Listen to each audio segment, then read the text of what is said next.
Good evening and welcome to a late night dilly dilly. It's the Buddy Martin Show. Yes, it's time again for Buddy Martin. Call him up and tell him what you're thinking. But be kind because he's doing the best he can.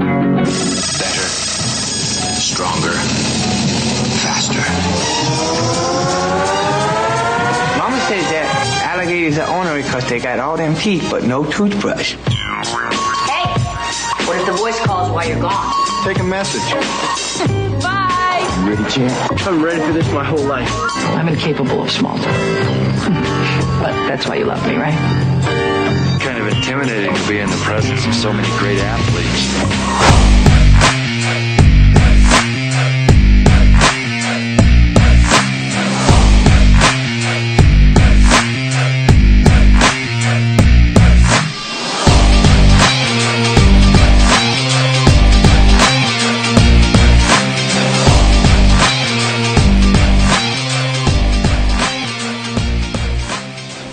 Yeah, you feel like dancing, don't you?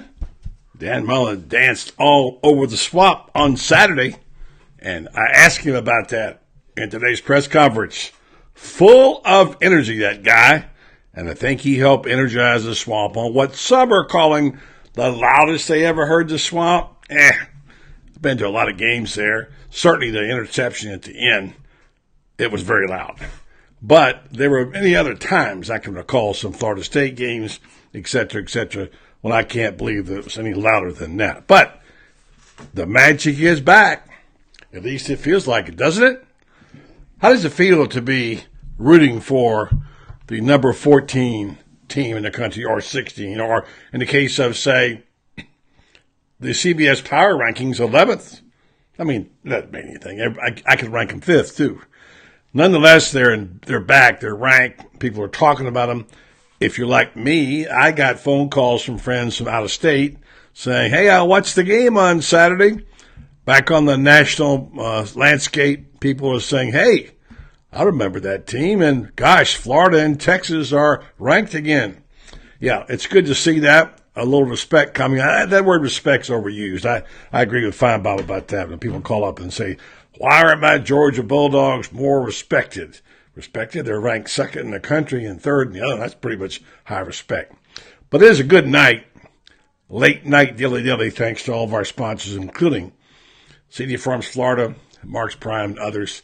And, behind me is the remnants of a good weekend. If you see that right there, that Circle 15 shirt, very popular item. We'll tell you more about that later. We got some of ours in this weekend. Had a nice little tailgate. But tonight we're talking more about football than we are about tailgating and about shirts. And going to the press conference today, I thoroughly enjoyed listening to the players and the coach. I don't ever expect any great revelations, but there were some interesting things said about this team. The question we all want to know is, how good is this team? How far can it go? And, of course, we're all pointing toward that magical weekend in Georgia, in Jacksonville, for the Georgia-Florida game. But there is one other thing, and Dan Mullen made sure to point that out. There's a little game in Nashville against a Vanderbilt team that has been stubborn and pesky all these years.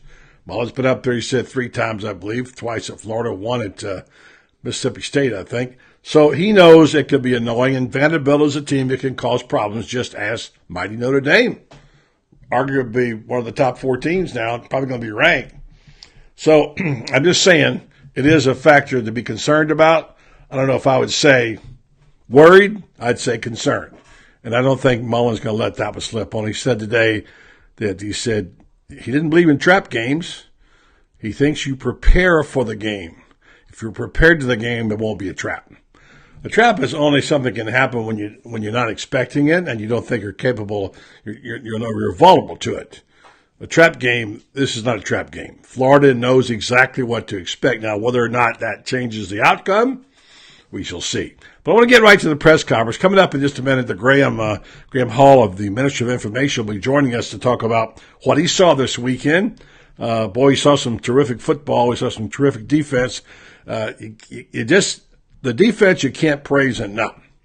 And, you know, the name Ron English came up today, and I need to do a little more homework on him, but he apparently is coaching that young secondary against the safeties. And these guys are playing really lights out.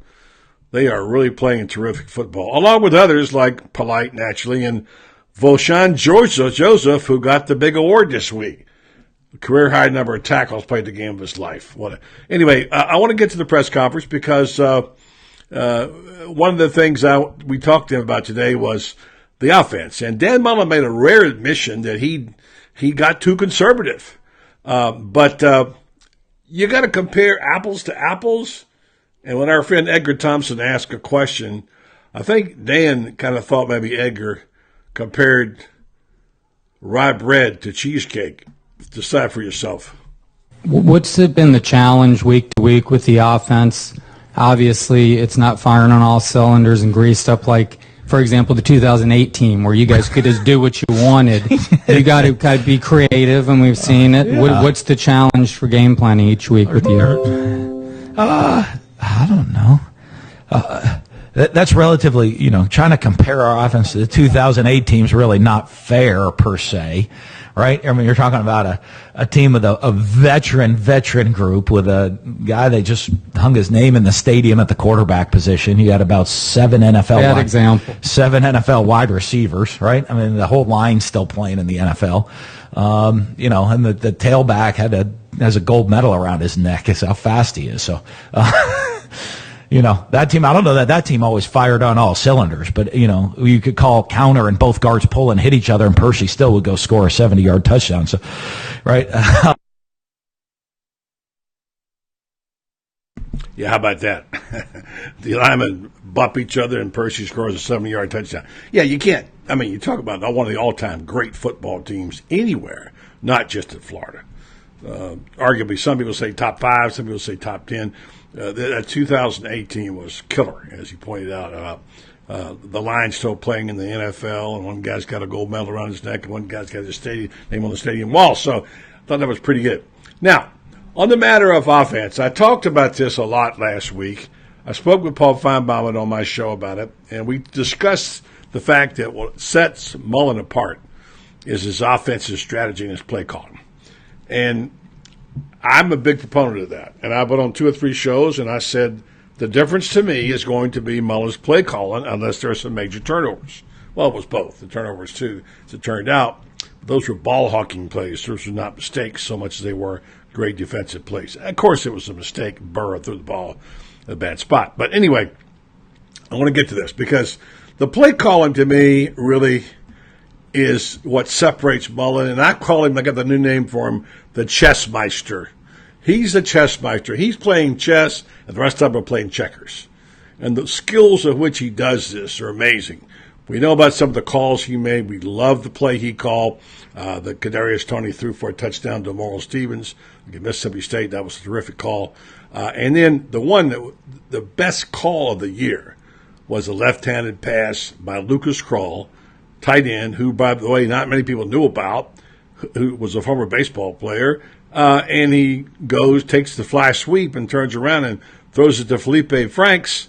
And I asked Felipe today if he ever played receiver before, and he laughed and said, yeah. And that set up the touchdown. That was a brilliant call. So I got into the discussion about naming the plays, okay? We know that the original play of the name of the play that was the touchdown pass thrown by Toney, originally was Kodak Black, but now they've said, no, it's really Kodak. Okay, well, I'm not sure. We know Kodak Black is a rapper, but anyway. And so the play that set up the touchdown in the fourth quarter, the terrific drive, has a very simple and a very dull name. I asked Mullen about that, but first I asked him about, he was going crazy out there in the swamp. If you saw him coming out of the tunnel, he was there jumping around. And then, of course, after the game, he was jumping around. They did one of those Tim Tebow laps where he high-fived the whole stadium. And so I said, man, you were in a frenzy. What was going on? Dan, I'd like to ask you about your demeanor on Saturday. You did quite a few jumping jacks out there, and you were very enthusiastic going into the field. You did the Tim Tebow circle afterwards. You look awfully fired up. What was going through your head when you were doing that? Well, I mean, what I want to do is make sure everybody understands in the crowd. Everybody, all the students, and the Gator Nation. And maybe it's been a bit for them, right? I mean, this is the first time in a couple of years you had a sold-out stadium, and I want to make sure they remember, how critical they are. I mean, I think our student body and the Gator Nation, the people that were in the stadium, had as much to do with us winning the game as the guys on the field. They certainly had as much to do with that. And I just, just like I was pumping up the guys on the field, I was trying to make sure they understood it was going to be a critical moment of the game.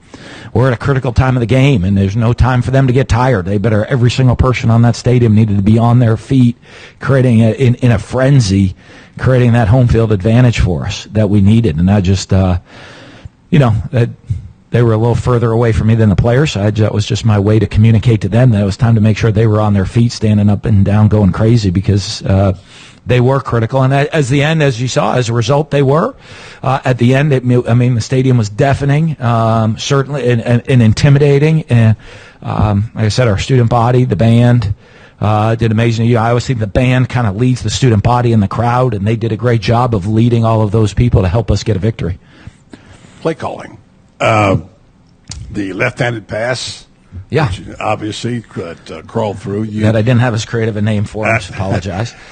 Well, I mean, you obviously put that in. I understand he told you, Coach, I can throw the ball a little bit. And how did that go down? Well, as you look for guys that, if you're going to do deceptive trick plays, you look for guys that have different skill sets. And, Luke's a guy that can throw is left-handed, can throw left-handed. So you fake a jet sweep to the left with him, and he can stop and throw back. And and then you put it in and you see, because, everybody tells me they can throw, right? I mean, it's like a guy saying, Coach, I was a two-sport athlete. I could play baseball for us. I'll be like, great, go over and see Sully real quick and take some BP, right? And like, Coach, I hit a bunch. Good. Go to Sully tomorrow and tell him to throw you a breaking ball. And then hustle back over to football, right? Good. I can hit a fastball. Good. Okay, let him start throwing a couple of breaking pitches and then get back into the weight room. But, so we put him in there and practice, and then he starts, you see that he can throw, and he's pretty accurate with it, and you practice it. I think we've practiced it a couple, but usually on the deceptive plays, you practice them for a couple of weeks, and then you feel that pretty confident in making that call. And so, a lot of our deceptive, like I said, even in training camp, we run a ton of them, but we put a bunch of deceptives in training camp. So there's just a little bit of it's in the back pocket, and then you pull it out and you practice it usually for a week or two, then it's ready to go in the game. Now you named the other play, Kodak Black, I believe, was the one that just Kodak for short. This one just called throwback. It was just called throwback, kind of boring. How about Tebow or something like that? Yeah, I mean, he gets enough accolades already, doesn't he? Pretty funny. That was pretty funny. The rest of that conversation was, I don't believe Tebow ever caught a touchdown, ever caught a pass in Florida. And I thought he had, actually. I thought I'd remember that he had, but someone looked it up and said, no, he hadn't. So there goes that selective memory once again. Anyway, good insight to the play calling there, and that's what I like about Mullen. Mullen gives you a little something when you ask a question, and we love that about him. All right? Also love these 5-1. Let's take a little break, and we'll come back. We've got around the corner. We've got Graham Hall, Minister of Information. No one ever plans a car accident. Having a plan after you've been in one, however, can make a world of difference. Daniel L. Hightower has been fighting for accident victim justice in Ocala and statewide since 1976. After meeting with Dan and his team, you'll know your case matters, that you matter, and that Dan will fight hard to get you just results. If you've been severely injured through no fault of your own by a careless or reckless driver, you need Daniel L. Hightower. Daniel L. Hightower, lawyer fighting for accident victim justice since 1976. I want to tell you about where I had dinner Friday night, and it was stupendous. I also was able to go to the bar there a little before and meet some friends, and that's a happening place, man. That's a happening place. A lot of good friends, a lot of good folks there. But the food, we had a wonderful steak. We had a Kansas City strip, fantastic. We had the sauteed spinach, was to die for, and we had a twice-baked potato and a strip cocktail. And we split it because it was so much food, and we took it home. And it was spectacular. Everything I expected. So if you want to try it out, I suggest you check it out. you can go to the website, marksprimesteakhouse.com. You can call Ocala at 352-402-0097 or Gainesville at 352-336-0077 and find out why people are raving about Mark's Prime Steakhouse, which has a goal to create a unique dining experience that will please the palate and soothe the soul. That did it for me. Had a terrific dinner there on Friday night. One of the best restaurants in all of Florida. Check them out. Mark's Prime Steakhouse and Seafood. You'll be glad you did. One more word about our friends at CD Farm. I put this up today because I wanted to show, number one, we had a little tailgate. This was not it. This was the previous one. Chris and Tracy there from CD Farms, Florida. And Chris got his doctorate. Congratulations. To our left is one of the terrific dishes that Tracy made. And veggie season's coming up soon. So the fall harvest soon. We'll talk about that. We talk about the meat. If you want to have your own calf raised there, pasture fed, or your own hog, whatever, go to CD Farms, Florida, Facebook, and check it out and check out with them. They'll set you right up for a terrific fall and winter time for meat and fresh veggies coming up, and you'll be glad you did. They have some terrific stuff. And gosh, Tracy, can you make that dish for us sometimes? Wow. Good stuff. One more, and we'll go see the Minister of Information.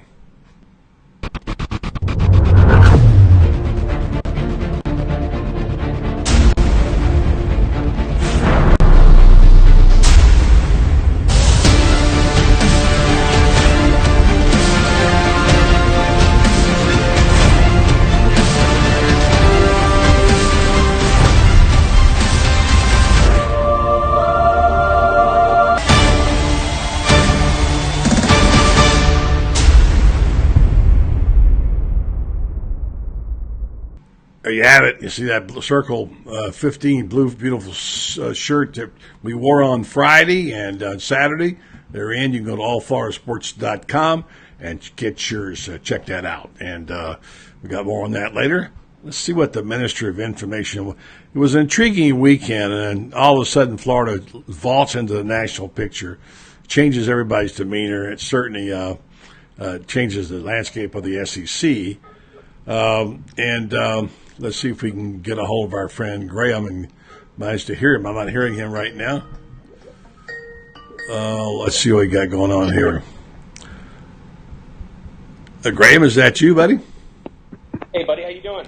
It's connecting right now. Give me a second. I hope I'm able to hear you. For some reason or other, I'm not hearing you through the system here right now. Let's see if I can. Can you hear me? Let's see if the folks are able. I can hear me. I don't know if I can hear you or not. Let us know out there. Give us a quick heads up. If you can hear Graham, somebody give us a okay. We'll know we got him all right. Graham's coming in. Somebody just give us a shout. Give us a little warm up there, Graham, and tell us what's going on with you, buddy.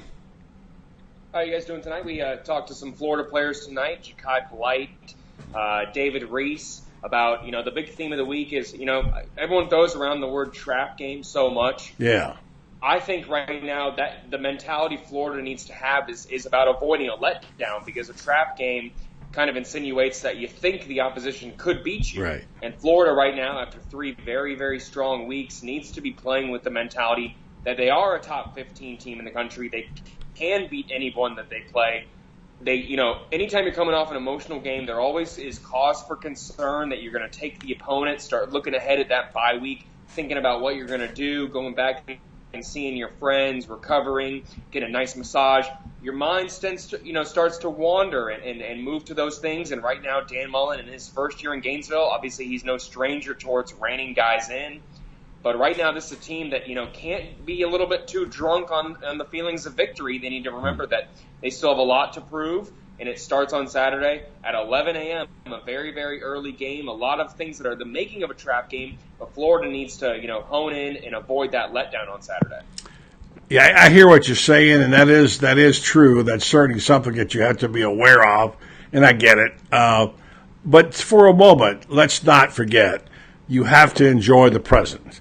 I grant you it's 48 hours old now, but Florida fans have waited this for a long time.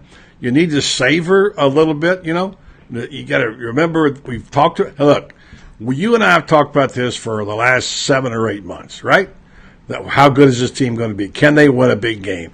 Will Mullen be able to get the offense going? And we had so much conversation and so much negativity. Remember in recruiting, how some people say, oh, they're not getting any 4 and 5 stars. It's over. They're finished. Mullen's not a good recruiter. All the ringing of fans and gnashing of teeth. That's why you have to stop and smell the flowers sometime and say, hey, this was really vintage stuff. This day in the swamp was that October 6th, 2018 was significant because Florida is, if they're not back, they're on the way. And I think that's the part I don't want to miss that. And after that kind of buzz goes over, it's the coach's job to get them ready, and that's fine. We'll talk about that. You're right. It's a game that it's not a trap game, but it's a game to be concerned about. Tell me what was your favorite part of the game on Saturday, Graham? Obviously, there's many flashy plays you could point to. Josh Hammond's catch. I mean, Lucas Krull's pass. The trick plays continuing to work. I mean, how much poetic justice was it that Florida was the one beating LSU with trick plays? I know that Florida fans, were clamoring to be on the winning side of those things. The most exciting thing that I'm going to say, it's much bigger picture is, and obviously it's probably a lot of people's worst memories. I'm going to say Felipe Franks' interception. They're on that crucial drive where it gave LSU all the momentum, and you did kind of feel this feeling creep over people in Ben Hill Griffin Stadium that, oh man, is this it? Are we about to cough up a lead? Because it was a very eerily reminiscent beginning to the second half of how the Kentucky game started. And then you see Kentucky adds on points, and then Florida goes away from their game plan. The fact that Florida was in a very similar situation, facing a better defense, shows how much farther their offense has come in my book, because they could have gone away from the game plan. They could have tried to air it out. They could have tried to hit them for some big plays, regain that momentum. Florida went down 19-14. Panic. They even employed the trick plays, which are incredibly risky. I think that the offense is showing a lot more poise, and I think it was emblematic of that play when they kind of hit their lowest point on Saturday, and how very soon after they responded and hit their peak all within the same quarter. I'm going to go to that entire sequence as the big play in my book, because I think it's the first time that you can say in a decade that Florida had an offense that looked like they were confident enough to respond. I mean, you could maybe say a few of those Will Grier games in there, but yeah. I think a lot of people have scrubbed those from their memory banks right now. So I think this was a noticeable step forward for Felipe Franks, for his confidence level, and for the entire offense as a whole. Yeah, I think the answering aspect of it was really important. Because I tell you, and Mullen admitted today in the press conference after the interception, which was a bad decision, obviously. The one, I can hear the voices now saying, people saying, well, it finally came out. That's the Franks we know. Sure. He's gonna lose the game. And I would happen to be listening to Mick Huber at the time. And it was like someone deflated the air out of Mick. I mean, really. He was like, okay, that was not a good decision. I love Mick, don't get me wrong. My point is that point right there scared the crap out of some people. And I think it shook Mullen to the core a little bit, because this team comes right back and takes the kickoff and marches down there. They're on, the 13-yard line. They're about to punch it in and take over the game for the number 5 team in the country. And boom, in one fell swoop. And you got to know who that guy is. Delpit's, we said before, is one hell of a defensive back. He'd be playing on Sundays, and he made that fatal mistake. You think, well, okay. Now, can you overcome this? Can you respond and come back? I think what you're saying is that certainly was a big play. Was there? Vosan Joseph, could he play any better? Yeah, and I was even saying against the Kentucky game when people did rightfully criticize him, and it wasn't as bad as I think they thought. Obviously, the big mark for Vosan Joseph was whether he could hone in that enthusiasm that he brings to every single play. If you could channel it in the right direction, turn him into a mentally sound football player, make it so that he wasn't prone to emotional plays and then getting out of his gap and leaving a guy wide open in the middle of the field. Those were that's what you were looking for when we talked about Vosan Joseph taking the next step, and he certainly took that. I mean, the most sound tackler, I think, on Florida's entire roster. He leads the team in solo tackles. That's not something that just happens without a dedication to your craft and how you wrap up. I think he has 4.5 sacks on the season.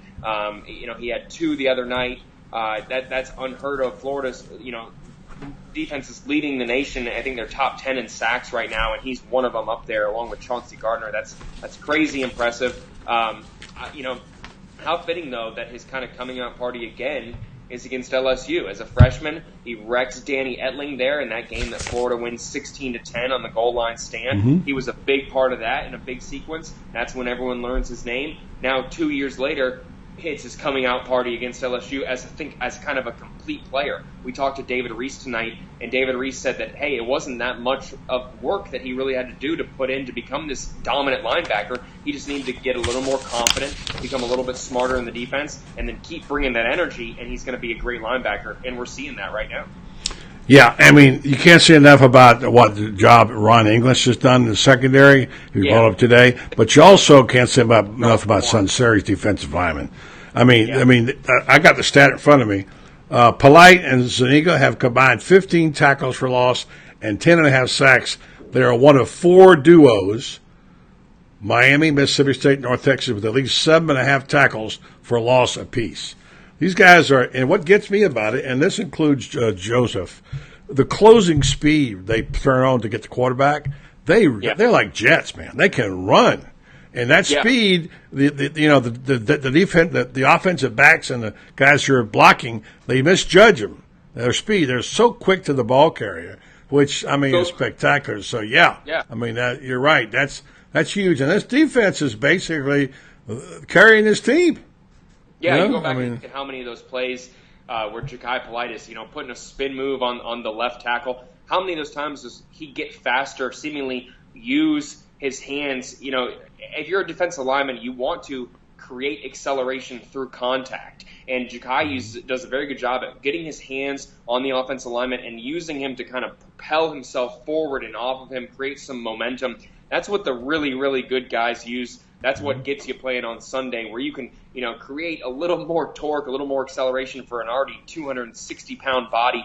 That is crazy impressive. You can learn to do that. David Reese kind of hit it right on the head here, and I hope that no Vanderbilt defenders or anything, read this. He said that people are going to have to start double teaming Ja'Kai Polite, which means that Jabari Zuniga is absolutely going to eat, which means that C.C. Jefferson's going to eat, which means Elijah Conliffe is going to get in there. And Ja'Kai Polite said it as well, that if his work to date is going to make it easier for his teammates, then he's already done his part. And that is huge when you have a guy who has that selfless mentality, is willing to take double team on and perform to free up his other guys, when you know that both these guys right now are looking a little bit ahead, knowing that they probably have a pretty lucrative payday ahead of them. I'd say so, for sure. Yep. And let's not forget, at the same time, the protection line.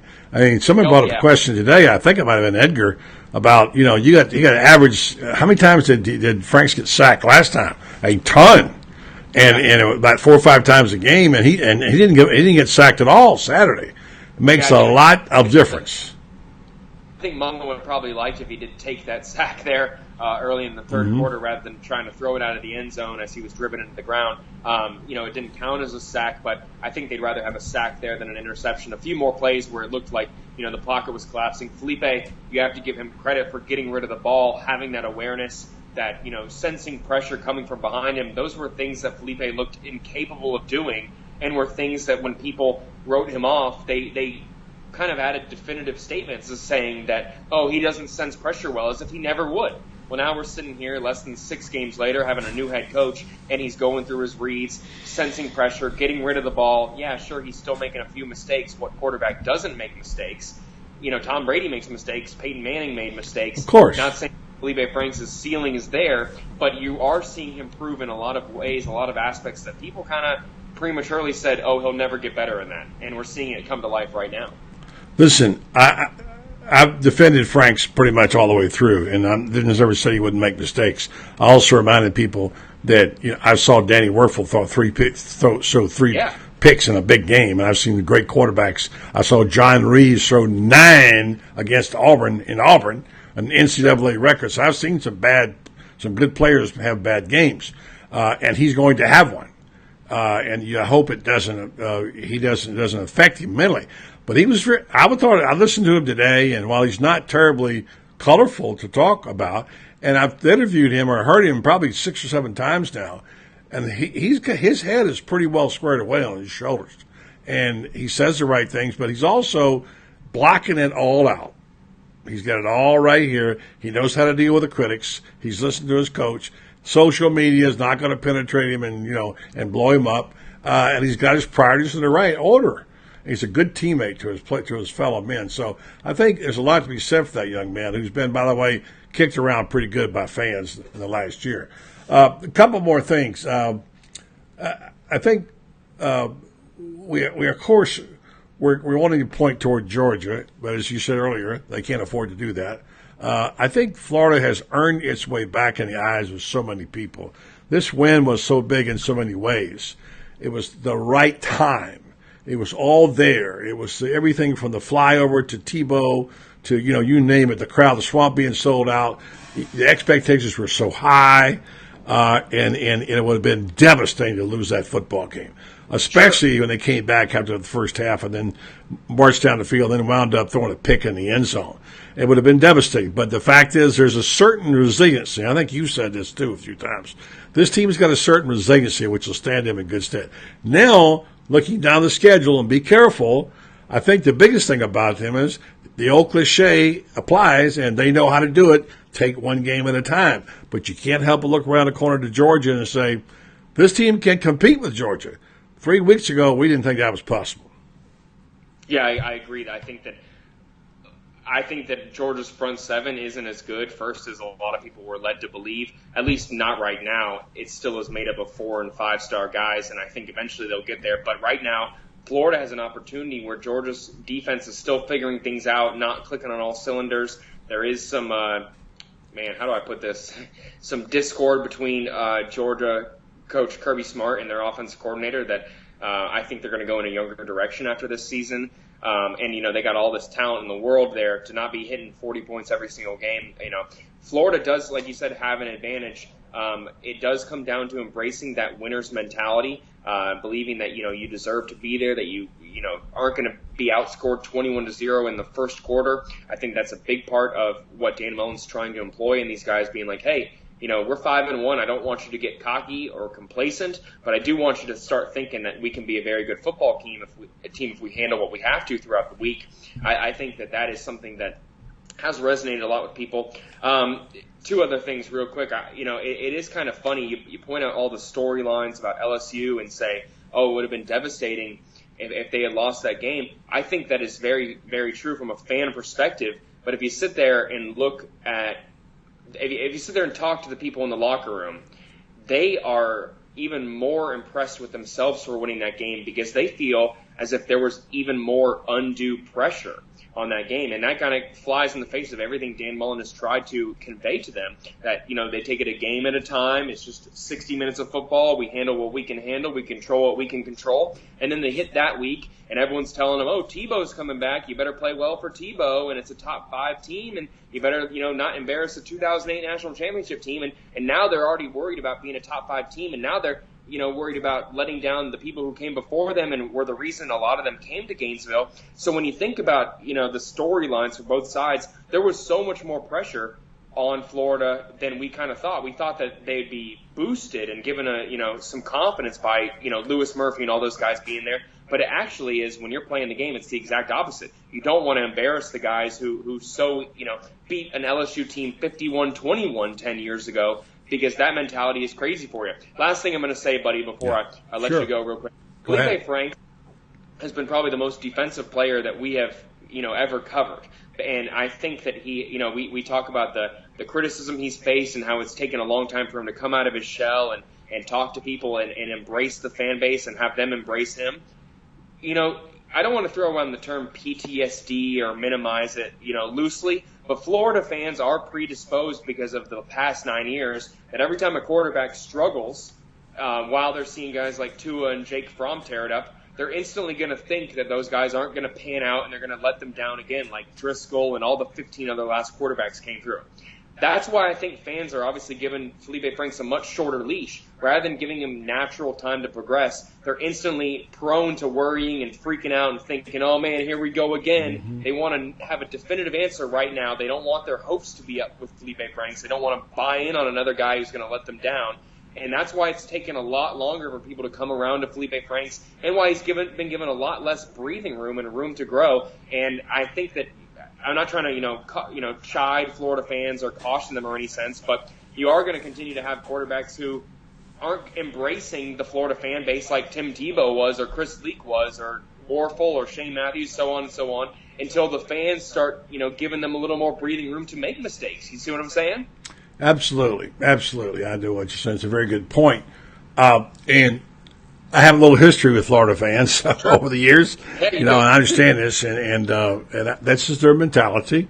And I think it was said today, somebody kept asking about social media, and as Mullen said, hey, when you win, you're great on social media. When you don't, you're a dog, basically. There's no in between anymore. It's like either you're great or you're a dog, one of the two. Yep. And I think the players have to be conditioned to expect this kind of thing when it happens. Florida's a little more. Florida's always been a very media-heavy school. Even back in the day, way back, they had the largest traveling contingent of any team in America. Yep. And I remember a friend of mine who covers USC who couldn't believe there were 17, 18 guys covering Florida football practices. They had won. Sure. I mean, so it's always been intense there. Now you got all the social media and all this stuff. It's just the way of the nature of the beast. But you're right. I don't want to minimize this, but it's like PTSD. It's like they have these flashbacks. I'm thinking, oh my gosh, here we go again. We get a good quarterback, we're going to lose him. He's going to want to hype to someplace else. All the stuff. And as we said, you agree with me on this. Felipe Franks didn't have to carry the team. He just got to do his job, and not make stupid mistakes. And I think Mullen's done a terrific job of coaching him that way. And there have been so many other pleasant surprises. Even the offensive line is blocking pretty good right now. The running game is they outrushed LSU. Your defense has been remarkable. That same defense looked so bad earlier in the year against Colorado State. Now with Reese back in there and CC back in there, what have you, it's a different defense. And now these young defensive backs are starting to get it. So it is exactly played out like we could hope it played out, and that is getting better by the week, developing talent. And this is what Mullen does. The two things I love about Dan Mullen, and I said this beforehand and I said it now, he develops players, as we see, and he knows how to call a ball game, and he coaches quarterbacks. Three things. So I think those are big pluses. Well, it was really interesting. It's fun. It's good to be covering a team. It's good to talk about again, and love having you all. Thank you. Is there anything final, any articles coming up we need to know about, or now that you're a star of media everywhere and you're on? My column for Gator Magazine this week is on exactly that. Florida embracing a winner's mentality, getting some confidence back, because they don't need to be using the terms trap game. They need to feel like any game that they lose this season is a letdown. The sooner they embrace that mentality, the sooner they reestablish that Florida culture of we expect to win each game. We're going to prepare as such. That's going to be in Gator Magazine on Wednesday. Look for that. Okay. I'm writing on Ja'Kai Polite, his first round potential, how much value he's got this year. That's going to be on Gatorsports.com tomorrow. I'll have a few more things throughout the week. I'm leaving Thursday out for Nashville. Oh, you're going to make a road trip, are you? Yep. And, Dan Mullen pointing something out that I didn't really even think about. And I maybe you guys can remember a little bit better than me, but after this weekend, Florida does not leave the state for the rest of the season. I did hear that. I hadn't thought about it, but that's, of course, I got to go to Tallahassee. But, I get it. That's an advantage, though. You're right. Yep. They don't have to get on a plane for the rest of the year. Yeah. And I think that is, when you're preparing that you can focus on home and your family's going to be there for you more and you don't have to think about going into a crazy environment. I mean, they're going to have just as many fans thinking that they can win that game in Tallahassee as fans probably who are there to see Florida State. I mean, you look at Florida State, I think that Florida right now goes into Doak favored, and that's a big thing for this Florida program. Yeah. All right, Minister. Appreciate it, buddy. Good stuff as always. Maybe we'll catch up to you when you get to Nashville, huh? Sounds good. We'll touch base for sure. Or I'll give you my prediction. Well, football Friday on Friday morning. If you're in Nashville, we're going to get you on, all right? For sure. Take care, Sounds my good, man. buddy. Y'all Thank take you. care out there. Graham Hall. Thank you, buddy. Appreciate it. All right, you're running behind here. I got Franz Beard standing by. We're going to do this real quick, and we'll get right to that. I want to tell you about Red Star Medical Research, a company that locally does so much in our community. They're sponsoring our WinStar Star of the Week, which will be announced tomorrow. WinStar also has a great reputation as a high-quality, patient-centered clinical research facility with cutting-edge clinical research that helps us get answers to things, diseases like psoriasis, osteoarthritis, migraine, fibromyalgia, etc., and conditions like that affect our community. They do a first-class job. All their trials are closely monitored by independent review board and the FDA for safety, and they look for people all the time to do some of these trials. If you'd like to get involved or be a part of them, you can call them at 352-629-5800 in Ocala, or go online and www.winstar.net and check out the information there to tell you what to do. WinStar Medical Research, seeking tomorrow's answers to the health questions of today. Well, you folks, it's been fun, hasn't it? Yeah, it's been fun. This is what it's supposed to be about, and I think we all realize what's around the corner. That lurking there, the troublesome Vanderbilt Commodores, and consequently, you can have. It's not a trap game, as we said. It's a game that could cause some problems for Florida, but they've done this a few times before, and I think they know what's ahead. And we'll ask a guy who's been on the road a lot of times and covered this game, and Mullen saying today it's not a trap game, Franz Beard, but it is a game to be concerned about. We know we've been to Nashville many times. How are you, Francis? Doing well. Been to Tampa and back today, and discovered that rain bands are all over the state. You go through Scary. 5 minutes of heavy rain, 5 minutes of dry, then 5 more minutes of heavy rain. It was like that all day. Yeah, bad weather coming up to the Panhandle. Yeah, and it could have, and it could affect Florida. Vanderbilt in Nashville this weekend. If you look at that hurricane is supposed to make landfall Wednesday or Thursday, which means the after effects of it could cause a lot of rain and things like that later in the week. So something to be concerned about. Yeah. Well, there's a long time between that hurricane here and a hurricane in Nashville, and as an old veteran, you should know these things take twists and turns all over the place. So let's just hope it doesn't turn around and come back through here. That's the main thing. Let's hope the people in Northwest Florida are going to be okay. I have a friend of mine. Hurricane Carla, is it? Say again? It's not Hurricane Carla, is it? No, it's not. It's Mike. But, here's the deal. I have a friend, a house guest of mine, and she lives in Tallahassee. And she came in today and said, I'm going to go back home. I'm going to drive back. I said, are you crazy? She said, no, don't have to worry about it. It won't be there for a while. I said, I wish you wouldn't do that. She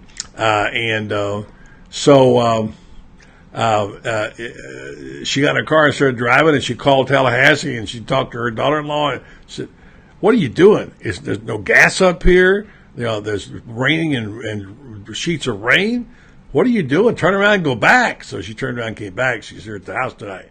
But those things can do anything. Well, listen, I went to the press conference today, and I didn't hear a lot of talk about this. You might have read something. Everybody wants to know about Malik Davis, Damian Pierce. I don't know about the injuries. And by the way, people they don't talk much about injuries, as you know. They just don't do it. They aren't going to give you weekly updates on injuries. If somebody today, his answer was, we're healthy. Okay? So that's, I know fans want to know, but they just don't give you injury updates. It's not something they've ever done. Irvin didn't do it. This guy didn't do it. So we won't know until we see them on the field, what they're doing, right? Well, this is college football where there's no requirement to disclose injuries. And so we wait. I think Mullen's got enough healthy bodies, though, as long as those injuries aren't on the offensive line, and as long as some of these guys on the defensive line, like Ja'Kai Polite or Jabari Zuniga, I think Florida's in good shape.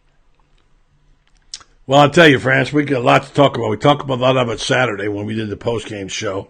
They had a lot of folks on here, and now that you've had some time to reflect on it, and I've had a little time to reflect on it, we talked about the play calling. We talked about the defense. We talked about the coaching decisions, etc.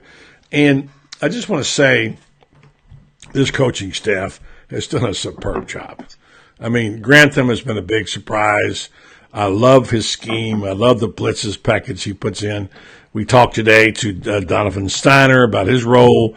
We talked to we've seen these young defensive backs develop, and it reminds me a little bit back in the day when Urban was there. Who he coached every player on the roster all the way down to 100, and tried to develop. And one of the things that I'm pleased at is the way this coaching staff has developed talent. And if you didn't hear the comments about Morrill Stevens, they were downright shocking when he talked about Morrill Stevens today, saying that when he got here, they saw this very athletic guy, and they said he had good hands, but they said his numbers in weightlifting were horrible. And Mullen said he bench pressed the same as I did.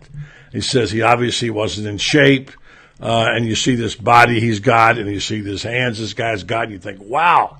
And they realized right away they had a player. And look what this guy has done. And Mullen says this is a criminal. The guy hadn't got more time because he's just now learning the game. So Morrill Stevens is he's a poster boy for development for Nick Savage and Dan Mullen and that staff. You got to develop players. When you don't get the 4 and 5s, you better coach up the 2s and 3s. Well, this is what Dan Mullen did at Mississippi State. He didn't get the kind of players he can get at Florida. But whether it's Florida or Mississippi State, you still have to develop your players. You still have to bring out the best in them. This isn't the first time I've heard about a player who could barely bench his weight or something like that. Happened all too soon. And it's because Old Yeller just quite frankly didn't give a damn enough about the entire football program to have a decent strength coach. It's like he didn't care enough about the program to really have a good offensive line coach. Look at what John Hevesy has done since that Kentucky game. Everybody talked about how Florida got whipped up front in the Kentucky game. What we've seen since then, steady improvement, game to game to game. Florida ran for 213 yards on an LSU team that was giving up 88 a game. You think about that. 2.5 times what they're giving up game to game, Florida gets that in a single game. Florida is on the rise because the Gators are developing those players. Mullen's got a coaching staff that develops. When you look at how the wide receivers block, you look on those running plays and you see wide receivers engaging and knocking people on their butts. This was a total team effort. But more than that, it goes back to what you just talked about, buddy. This is a team that we're watching before our very eyes. We are watching a team develop. They've won 4 ball games in a row. They're going for a 5th this weekend, and they're getting better, and they're going to continue to get better. And this is not just about this season. This is a statement about what the future is going to be like for Florida football. I wrote about it today. Florida has got the right guy. And if you don't think so, then then you know absolutely nothing about football. Go get a copy of Football for Dummies 101 if you don't see that this team is getting better and that the future is going to be really bright here. Yeah, it's fun. We talked some about Voshan Joseph earlier. Look, let's don't get too crazy here because this is still a team. This is a work in progress. But I'm going to tell you what, you'd be hard pressed to find defensive linemen who are quicker to the ball than these guys. If Polite can throw bodies around, Jabari can he's like a jet when he goes after a guy. They're defensive linemen and they're linemen. Voshan Joseph, who, by the way, he's a poster boy for toughness. Dan Mullen wanted toughness. Well, go get the video clips out of this guy writhing in pain on the ground 2 or 3 times, getting up and making a career-high tackles and being named, what was that award he won this week? Walter Camp National Player of the Week. That is what you call toughness. Defensive Player of the Week. Yes. So, I mean, the kind of play that these guys are giving them right now. Now, France, remember when we used to talk about this when Florida was winning all the games and they were winning national championships? And what did we say? I must have said it 50 times. You probably said it 20 times. I said, enjoy this while you have it. It's not going to last forever. And one day you'll look back at it and say, gosh, remember back in the days you used to win? This is something that, remember, France, we talked about it many, many times. And it started to fall apart, and we knew it was falling apart. But here's what I want to say. This is the best kind of season you can have. Because there's no entitlement. There's no expectations of winning national championships. There was zero chance of expecting to beat Georgia and probably 10% chance of beating LSU. And nobody thought they'd win 10 games, which they still might. And we all thought when they lost to Kentucky, the season was over, And now you suddenly have this fresh breath of, if they do what they're supposed to do, France, they're 6-1 with an open date and get ready to go play some really good teams and have a chance to beat every one of them. This team has its whole future ahead, and this is what makes it fun, France. These kind of seasons are pure joy. Folks, enjoy it. Oh, exactly. And I got to tell you what, you think about this. Georgia could lose this weekend in Death Valley. And wouldn't that be something if it's the Florida Gators coming into that game with the 5-game winning streak, and Georgia is having to recover from the shock of getting its butt beaten in Death Valley against a team that Florida already beat. You want to talk about something that could bring back the memories, because they got a lot of guys on that football team that remember the bad old days when they couldn't beat Florida for anything. And they got guys that remember that, and trust me, that Georgia fan base is ready to fold like tents the first time Florida gets a lead on it. Now that doesn't mean Florida's going to do it. And it doesn't mean that everything is rosy from here on out, but it means it's going to get better, and it's going to continue getting better. And here's the thing to remember. Win or lose, what you got to look for is this. Are you getting better? Is that you can lose a game and still look back and say, we got better. And every single game since Florida played Kentucky, now they've won them all, but we can look back at all 4 of those ball games and say, the Gators got better. You can't ask for more than that. Then your team is getting better. That's a sign of good coaching. That's a sign of great buy-in by the players, that everybody is bought in to the concept that, hey, we can win these games. We can get better. We can do this. We've got a future here. I never saw this in the old Yeller era. Those 3 years, I think we're going to look back on them as a lost era of Florida football. 3 years just totally lost. Even though Florida wins 2 SEC East titles, they won that because Will Muschamp left an NFL defense behind, not because Old Yeller did anything decent as a coach. The only thing he did decent as a coach was he was smart enough to leave the defense alone.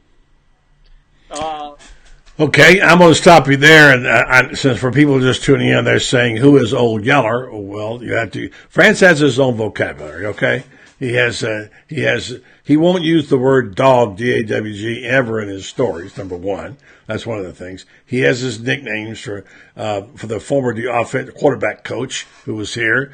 He has his nickname now for who? Old Yeller. Tell him who it is. Well, if you take a look at the teeth of the former coach of the Florida Gators, a man making more than $4 million a year, and he couldn't get his teeth white. That was an embarrassment. Do you know how many people at other sites, you go throughout the SEC and they're playing Florida, and people are talking about Jim McElwain and his yellow teeth. Who was it? The Vanderbilt people called him Butter Teeth. That's what the Vandy people called Jim McElwain, Butter Teeth. I call him Old Yeller because he had the same ending as the movie. He got put out of his misery. Oh boy, you're cold. You are cold. Well, anyway. And it's the Georgia Poodles. It isn't the Bulldogs. I know. Bulldogs are I noble know. animals. You're starting to get your game face all over for the Jacksonville game. I know that. I know what's going to happen. Yeah, so just overall, and I got this sense today, I don't know these kids. I'm not around them. I'm not one of these guys that thinks that athletes are all great and they do everything perfect. But I will say that the kids I've seen in person and interviewed have been around, they're probably 15, 16 that I've talked to. They're nice kids. They're nice kids. I mean, not that they don't get in trouble or do stupid things, but they're nice kids. And you can hear them repeating things that Mullen's saying to them. So they're listening. He's teaching them through these constant reminders. And you can hear him talking about the relentless effort and the things, buzzwords. So it's fun, and it's fun to just have kids that you enjoy. you think are good kids anyway. You hope they are. All right, so let's talk about what's ahead. Got about a minute to sum it up. Vanderbilt, we know what's there. Vanderbilt's got a really good receiver. Don't forget one thing. Vanderbilt almost beat Notre Dame. Notre Dame's going to be a Final Four team. So if you want to talk about that, there's something to be concerned about. And one thing they do play pretty good defense. So we'll see. But the bottom line is it's a danger game. It's not a trap game. It's a danger game. And I don't know what the point spread is. What is it? Probably about Florida's eight. Florida's a 7-point favorite. Okay. I think I wouldn't be surprised to see that maybe go a point or two in the Florida direction. Yeah, I think I'll go 8. I wouldn't be surprised to see Florida at say 9. 8.5 maybe. By game time. Yeah.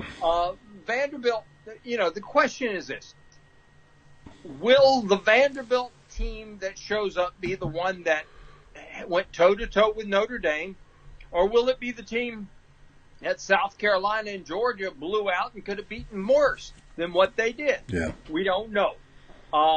If the team that played Notre Dame toe-to-toe shows up, then Florida's in for a scrap. If the team that got its doors blown off by South Carolina shows up, then Florida is going to hang 45 or 50 points on them. I look at it like this. Florida's success in this game starts with your bookends. Ja'Kai Polite, Jabari Zuniga. I think they're going. Remember that old line from the Purple People Eaters back in the days when the Minnesota Vikings had the great front four? We'll meet at the quarterback. Yeah. Well, I think that's what's going to be the byword for Polite and for Zuniga in this game. Hey, meet you at the quarterback, because I think that's what's going to happen here. I think Florida's got 11 sacks in the last 2 games, 17 in the last 4. The Gators are tied for 8th nationally in sacks. They rank number 1 in the SEC in sacks. I think this Florida defense shows up in a big way. And even if the offense has another so-so ball game, I think the defense carries the day. I think Florida wins by at least a couple of touchdowns. I must say, I got new mad respect for Todd Grantham, especially after that struggling. He struggled the first time out at the second time out, I should say, against Colorado State. You look at the numbers, and I just read this earlier. Ja'Kai Polite and Jabari Zuniga have 15 tackles for loss and 10.5 sacks this year. One of 4 duos who have that. And they're making the defensive back. And by the way, this is what the defensive back, what Snyder said today. He says, the pressure they're bringing up front makes their job easier in the secondary. And it's the old axiom they used to say: a quarterback can't throw the ball when he's on his butt. And the speed of these rushers, the speed rush, the edge rushers, really, really. And I'll tell you something else, friends. Remember we talked about how bad the tackling was in the opening game? Boy, the tackling has gotten so good by comparison, hasn't it? He keeps getting better. And here's the thing that, you talk about the rush. Here's what the rush does for you. It takes the 15 to 17-yard pass, which is the staple of any good passing game.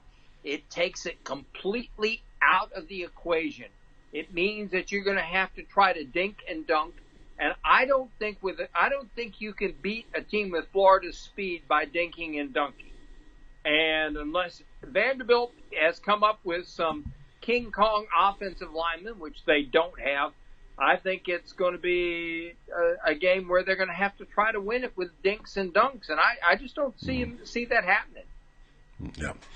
Well, it's been a fun time so far, Francis. We're halfway through the season, and time to reassess. Maybe on Football Friday when we get together, we'll kind of do a review and go back over our final, the next 6 games, and see where things stand. And we've already done it a couple of times. Made a couple of what is GPS says they're giving you one. They're recalculating, recalibrating. That's what we'll be doing. We'll be. Oh gosh. You remember when we got our first one and the woman and we're doing road trips and the woman had a British accent? Sir, you're going the wrong way. Oh yes, many road trips, Francis. All right, my friend. Enjoyed talking to you tonight. Thank you. I'll talk to you on Friday, all right? Don't forget Fran's thoughts of the day. People love your thoughts of the day. Are talking about it, how much they enjoy it. So, all right, Franz. Thank you, buddy. Franz Beard, the Iron Duke, is always available. Let's take a quick look at. By the way, I mentioned this earlier, but don't forget CD Farms now. Dilly Dilly late night Dilly Dilly sponsors, and here's Chris and Tracy, and one of our earlier tailgates. That's that dish that Tracy made earlier in there. I'm going to check on their fall veggies next time I talk to them. So go to CD Farms, Florida, and check that out. I want to tell you about my bank and the folks that here in town that are big in our community. And you heard me talk about the O'Connell Quarterback Club many times. By the way, we're excited about the next couple of weeks of the Scott Bradley Trophy and the way things are going there. A great job by Todd Duffy and his staff and Chad Rich and all the whole team. And we're going to have get it down to the finals here soon. But Center State Bank is where we had Megan Mullen on our kickoff banquet. And folks out there are really good about making the facility available for a community. You see the sign there, Center State Bank, Centered on Community and Customer Service. This beautiful building is located out on Silver Springs Boulevard. And it's the second floor is the art gallery and offices, and if you contact them, it is available for certain occasions, and they do a great job with that facility. There's also a darn good bank, by the way. You ought to check them out. They're very locally driven by their markets. They have a long-term picture on the horizon in terms of their loans and things, and world-class service, relationship banking, and faith and family. They have 82 locations in 30 Florida counties, and also around South Georgia, there's a few also. Centered on Community and Customer Service, that's their location, that's their slogan. And again, plenty of locations in the Ocala Gainesville area. Check them out. Go to centerstatebank.com. Center State Bank, centered on community and customer service. And my friend Jen, she got this going. Got to get a new product up there here this week. Tell you about Tupperware. It's a terrific stuff to have around your kitchen for cooking like this, or for storing things, or taking a tailgate on the road, whatever. Tupperware has been renowned for quite some time as a company that is well known, very much a part of the family for years and years. If you have some need for Tupperware gear, as I call it, you can go right there to jenlay.my.tupperware.com, or you can go to Tupperware Jen on Facebook and find out more details about the items that she has for sale. There's always something good for sale. And if you have an organization you'd like to fundraise for, well, Tupperware also will give you 40% of all proceeds back to the organization. So if you want to do that, so contact Tupperware Jen today to host a party or earn free hostess gifts. It's a perfect way to serve that DNK tailgate spread, or just to be able to serve your family. Tupperware, check them out. Okay, let's see here. I'll wrap up the night, I think. Just want to remind the folks about the Quarterback Club, the Ocala Quarterback Club. There are some availabilities of memberships. The season's only halfway over. There's information on the Quarterback Club.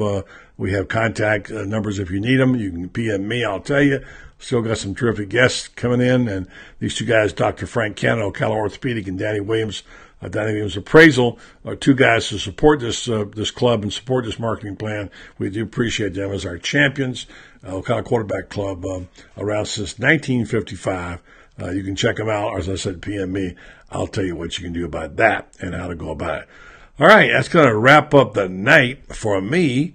And we'll see you tomorrow night. Same thing. Exciting plans to announce and other things coming soon. Hope you're going to have a safe time. Some of you are in harm's way there. Be careful and listen to those reports and make sure that you follow them. If it says evacuate, then go, okay? And don't, please, don't get in harm's way. It's a dangerous thing, and this thing is coming fast. So I'll say a good night to you, and be careful out there, and make sure that you, as I said, stay out of harm's way.